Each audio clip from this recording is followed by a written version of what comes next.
Once upon a time, in the quiet town of Willowville, there stood an old, decrepit house at the end of Maple Street. This house was like no other, shrouded in eerie legends and spine-tingling stories. Its weathered wooden exterior, shattered windows, and overgrown ivy gave it a haunting appearance, and the townspeople whispered that it was cursed, that it was haunted by malevolent spirits that had driven away its previous inhabitants. Among the curious and daring teens in Willowville were 10th graders, Sarah and Mark. They had grown up hearing tales about the house but had never dared to venture near it. One sunny afternoon, however, curiosity got the better of them, and they decided to face their fears head-on. As they approached the ominous house, a chilling wind blew, making the tall grass surrounding it rustle like secrets in the dark. Sarah shivered and looked at her friends nervously. "Are we sure about this?" she asked, her voice trembling. Mark, always eager to prove his bravery, laughed it off. "Don't worry, Sarah. It's just an old house. What could possibly go wrong?"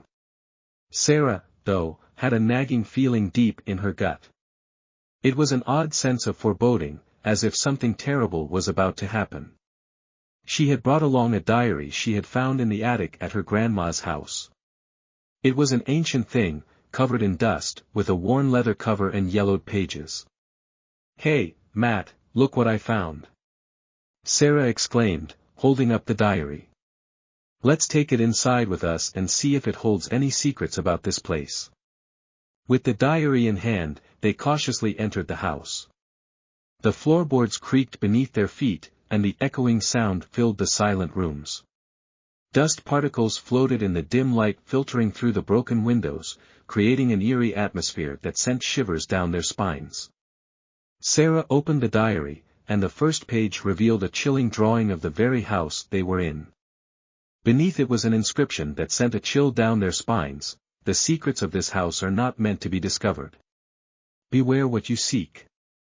The two friends exchanged nervous glances, but curiosity got the better of them, and they continued to read.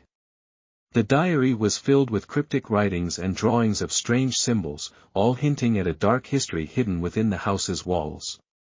As they read, they began to hear faint whispers, whispers that seemed to come from the walls themselves. At first, they dismissed it as their imagination playing tricks on them, but the voices grew louder and more insistent, like a chorus of restless souls. Suddenly, the doors slammed shut behind them, and the room grew ice-cold. Panic washed over them as they realized they were trapped inside. Sarah's grip on the diary tightened, her knuckles turning white, as the pages of the diary flipped wildly on their own, as if possessed by an unseen force. "Get out! Get out!" Sarah screamed, but the doors remained shut, and the whispers grew more intense, echoing hauntingly through the house. Shadows danced on the walls, taking on sinister forms that seemed to reach out for them. The two friends huddled together, their hearts pounding in terror. They had walked right into a nightmare, and the foreshadowing warning in the diary had come true. They were trapped in a house filled with malevolent spirits and dark secrets, with no way to escape. As Sarah and Mark huddled together in the dim, chilling room, the whispers continued to fill the air, their words indecipherable but undeniably menacing. Shadows twisted and danced, casting grotesque shapes upon the cracked walls. Panic surged through their veins as they realized the gravity of their situation. Desperate for escape, Mark attempted to force open the doors, but they wouldn't budge.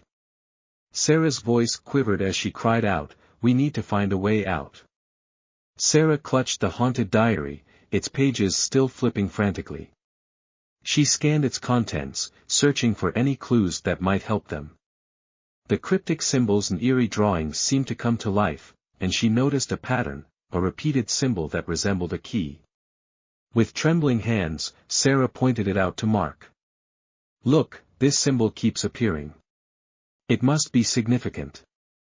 As they studied the diary together, the voices grew louder and more insistent, as if the spirits within the house were angered by their presence.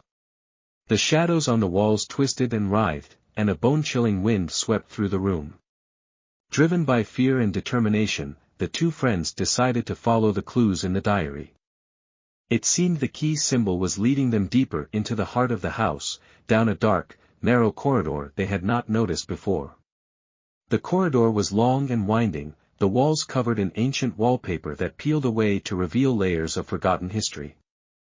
They felt the weight of centuries of secrets pressing down on them as they ventured further into the unknown. Finally, at the end of the corridor, they discovered a hidden door. It was adorned with the same key symbol from the diary. It seemed to beckon them, promising answers or perhaps more horrors.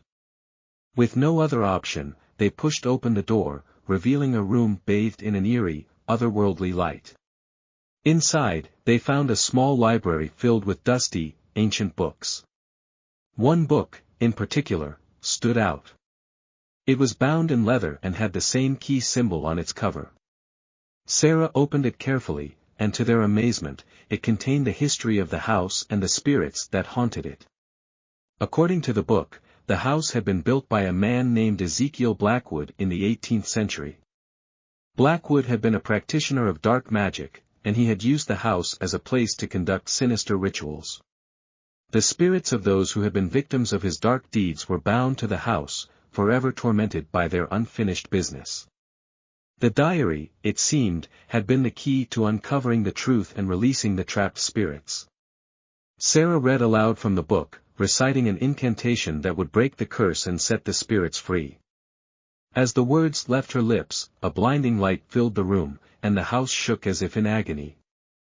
When the light subsided and the house fell silent, Sarah and Mark knew that they had succeeded.